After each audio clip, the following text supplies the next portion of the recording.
ये नहीं करना है बोलेगा तो वही कर कर दिखाते हैं। हालेलुया। इसके कारण ही दुख और कष्ट भरा हुआ रहता है जिंदगी में। ये जाना है तो उसको क्या करना है?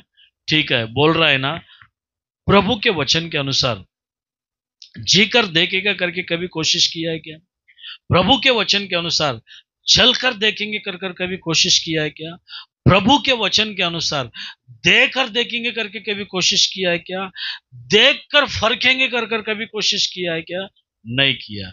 नहीं करके ही क्या करते हो? दुख उठाते हो और कष्ट उठाते हो। यही वचन है मेरे प्रिय प्रभु के लोगों। इंसान को दुख और कष्ट आने का कारण पाप है। हालेलुया। दूसरी बात मैं कहता हूं कि प्रार्थना नहीं करेगा तो पाप है, भलाई नहीं करेगा तो पाप है, वचन नहीं पढ़ेगा तो पाप है। कई सारी ऐसी बात है, पाप का गुण क्या है करके मैं तुम सब लोगों को विषय को बता रहा हूं। ये पाप के कारण ही दुख और कष्ट आता है। ये कष्ट दुख जाना है तो हमको क्या करना है? परमेश्वर के बातों को सुनना है। प्रभु ने कहा ये मत खा लिया। प्रभु ने कहा ये मत कर, ये लोगों ने कर दिखाया। इसके लिए पीड़ा उठाया, कष्ट उठाया, दुख उठाया।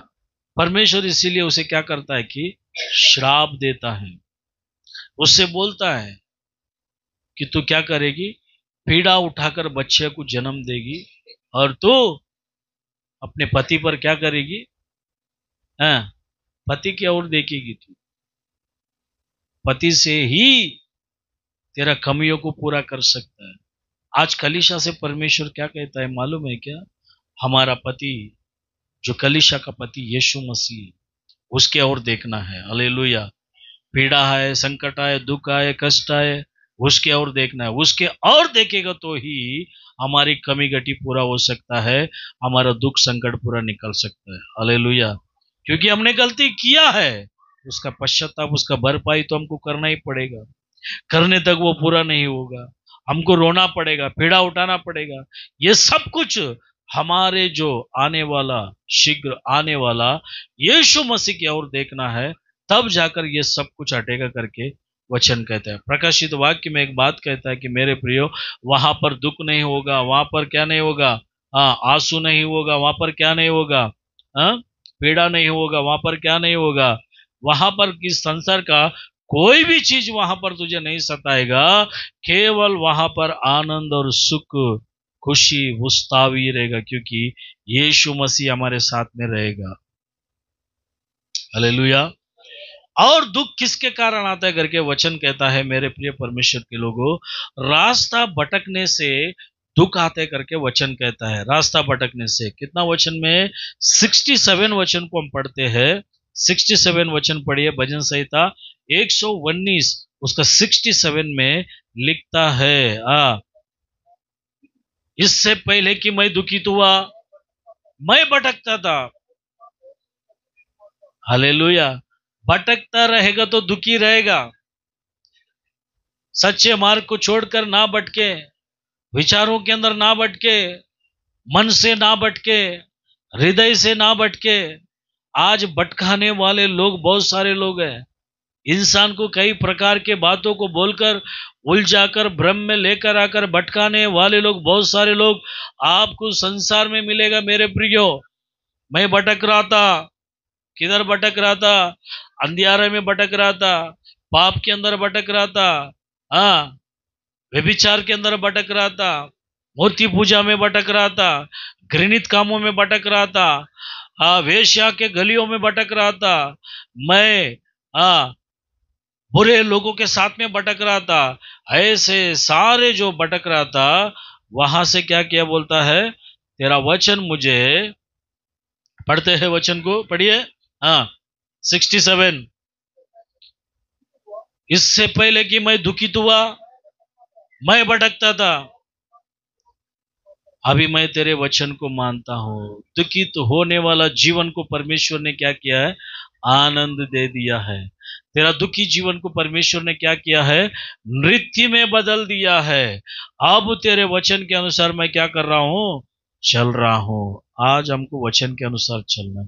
वचन के अनुसार चलेगा तो जिंदगी में दुख कष्ट तो आएगा, लेकिन वो तुझ पर प्रबल होने नहीं देगा परमेश्वर, वो तुझ पर जय पाने नहीं देगा परमेश्वर। उसे ऐसे पकड़कर परमेश्वर क्या करेगा, निकाल के फेंक देगा। हालेलुया। क्योंकि उसके और से आएगा वो दुख कष्ट के कारण तुझे क्या करेगा, परमेश्वर भलाई करेगा। ऐसे पवित्र शास्त्र के अंदर बहुत सारे भलाइयों को परमेश्वर ने, बहुत सारे आशीषों को परमेश्वर ने दिया है। पहली बात जो है, पाप के कारण दुख और कष्ट आता है।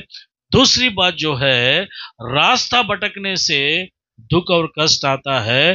तीसरी बात, नीति वचन 26वां अध्याय उसका 28 वचन को हम पढ़ते हैं। नीति वचन 26वां अध्याय 28 वचन को हम पढ़ते हैं। पढ़िए नीति वचन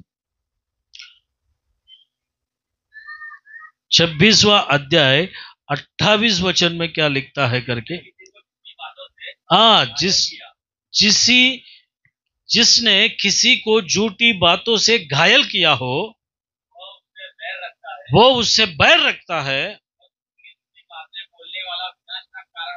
चिकनी चुपड़ी बातें बोलने वाला विनाश का कारण होता है। इसका अर्थ यह है मेरे प्रिय परमेश्वर के लोगों, अपने गलत जुबान से बात किससे करते हैं हम? मुंह के अंदर जो जुबान है उससे करते हैं ना। जुबान नहीं रहेगा तो बात कर सकते हैं क्या कोई? नहीं। ये जुबान के कारण, ये जुबान से जो बातें करते हैं उसके कारण, यानी कि गलत शब्दों का उच्चारण करने के कारण, गलत शब्दों को बोलने के कारण, व्यर्थ शब्दों को बातें करने के कारण, व्यर्थ बातों को बोलने के कारण, जो बातें से फायदा ही नहीं है, जो बातों के अंदर आशीष ही नहीं है, जो बात मुंह से निकलेगा तो उसके अंदर कोई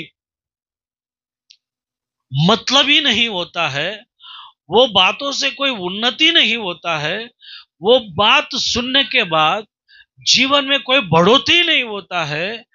ऐसे बातों को करने से क्या होता है, बोलता है क्या होता है, दुख और कष्ट आता है बोलता है। Hallelujah, hallelujah. कितना भी चिकनी चुपड़ी बातें करो, कितना भी कुछ भी बोलो, ऐसा बोलने से क्या होता है, दुख और कष्ट हमारे जीवन में प्रवेश करता है बोलते हैं। Praise the Lord. इसलिए हमको क्या करना चाहिए, हम जब भी बात करते हैं ना, जुबान संभाल कर बात करना है। जुबान अन्य जातियों के साथ जैसा रब रब रब रब रब रब करके बात करते नहीं रहने का। डब्बे में पत्थर डाल के लाते हैं ना, सुनने से बात ही पहले ही गड़ गड़ गड़ गड़ गड़ गड़ गड़ करके है ना ठोकने चालू कर देते हैं, बात करने चालू कर देते हैं। बात बोलने से पहले ही मैं क्या बात कर रहा हूं करके समझकर बातें नहीं करता। ये बात बोलने से सामने वाले को ठेस पहुंचेगा क्या? पहुंचना चाहिए कई बार ठेस, क्योंकि उसको सुधरने के लिए पहुंचना चाहिए कई बार ठेस, क्योंकि वो भक्ति में चलने के लिए पहुंचना चाहिए कई बार ठेस, क्योंकि पवित्रता में चलने के लिए। ये सबके बिना अगर तू कुछ भी बोलता है तो समझो क्या होगा, तेरे जुबान से तू ही क्या कर रहा है, वो कष्ट को, दुख को अपने अंदर, अपने परिवार के अंदर, अपने शरीर के अंदर क्या कर रहा है, लेकर आ रहा है। वो अंदर आने के बाद चुपचाप रहेगा क्या दुख? वो कष्ट अंदर आने के बाद चुपचाप रहेगा क्या? एक दुख अपना घर पे आ गया समझो, चुपचाप रहेगा? रहेगा क्या? नहीं रहेगा। एक बार गए तो क्या करता बोलता है, सात को अंदर लेकर आता बोलता है। मगदलेन मरिया करके एक बाइबल के अंदर एक स्त्री है। यीशु मसीह मर के उठने के बाद उसके अंदर से क्या गया बोलता है, क्या गया बोलता है, सात दुष्ट आत्मा निकल गए। पर यीशु मसीह मरने से पहला उसके अंदर दुष्टात्मा था क्या? बाइबल कहता है कि एक गया था, 7 को अंदर लेकर आया। एक गया था, 7 को अंदर लेकर आया। Praise the Lord, hallelujah. तो जुबान से एक शब्द अगर बाहर जाता है गलत, बाद में क्या करेगा वो? तेरा दुख और कष्ट बढ़ाने के लिए 7 को अंदर लेकर आएगा। क्या करेगा? 7 को अंदर लेकर आएगा, सांप को भी अंदर लेकर आएगा। सांप कौन है? शैतान। Praise the Lord, hallelujah. आप अच्छे से ध्यान में दो, दुख और कष्ट लिए आते हैं। सबसे पहला पाप के वजह से आता है। दूसरी बात, रास्ता भटकने से आता है। आज तू किधर रास्ता भटका हुआ है, ये बात को ध्यान में रख ले। कौन सा विषय में भटक गया है? तीसरी बात जो है, हमारे जुबान के कारण हमको दुख और कष्ट आता है। चौथी बात में जाए, प्रेज द लॉर्ड। दुख और कष्ट किस लिए आता करके ध्यान में रखो अच्छे से। आज पॉइंट मैं बता रहा हूं वचन के माध्यम से, ये मेरी बात नहीं है। आइए उत्पत्ति का किताब 16वां अध्याय 4था वचन को हम पढ़ते हैं। 16वां अध्याय उत्पत्ति 4था वचन को हम पढ़ते हैं। 16:4। हाँ, अजीरा के पास गया, हुई। हाँ है, हाँ, तुच्छ समझने लगी। Praise the Lord, hallelujah. देखो इधर देखो, ठीक है। और 11 वचन भी पढ़ लो, ऐसा ही 11 वचन भी पढ़ लो उसमें। हाँ, हाँ, हाँ, हाँ, तेरा दुख का हाल सुन लिया है। अभी किसी को तुच्छ जानने से आता है। किसको? अजीरा, अब्राहम के पास, शारा के पास काम करने वाली एक स्त्री, जिसका कौम में इस्माइल जन्म लेता है। इस्माइल का संतानी है ये सारा कौन? मुस्लिम्स, ये कौम है। अजीरा के द्वारा जन्म लिया। अब जन्म लेने के बाद किसको तुच्छ जान रही है? शारा को तुच्छ जान रही है। क्यों तुच्छ जान रही है बोलेगा तो, शारा ने बच्चा जन्म नहीं दिया अब्राहम को। अब्राहम के नजरों में शारा तो मालिक है, मालकिन है, अब्राहम की धर्म पत्नी है। अब धर्म पत्नी को जो काम करने वाली इस्माइल को अब्राहम से जन्म लेती है, वो कहती है, वो देखती है कैसा? तुच्छ जानकर, मतलब कम नजरों से देखते। Praise the Lord, hallelujah. किसको देख रही है? मालकिन को देख रही है, जिसके पास काम करती है, जिसके पति से बच्चे को जन्म ली है, जिसके घर पे खाना खा रही है, जिसका संपत्ति का अनुभव कर रही है, जिसके पास आशीषदायक बन के बैठी है, उस व्यक्ति को तुच्छ जान रही है। Hallelujah, praise the Lord. इसको समझाने के लिए एक उदाहरण बोलता हूं मैं। अब्राहम की जगह पे मैं है समझो, मैं पास्टर हूं, अभी आप लोग विश्वासी लोग हैं।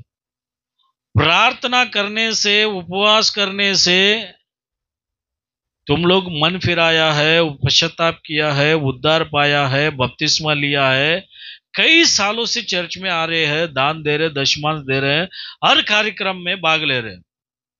हालेलुया। आशीष महीने दे रहे हो। आशीष कौन दे रहा है? परमेश्वर दे रहे हैं। और ये सब आपको भी मालूम है। परमेश्वर दे रहा है करके अगर तुम लोग मुझे तुच्छ जानते हो, कैसा रहेगा?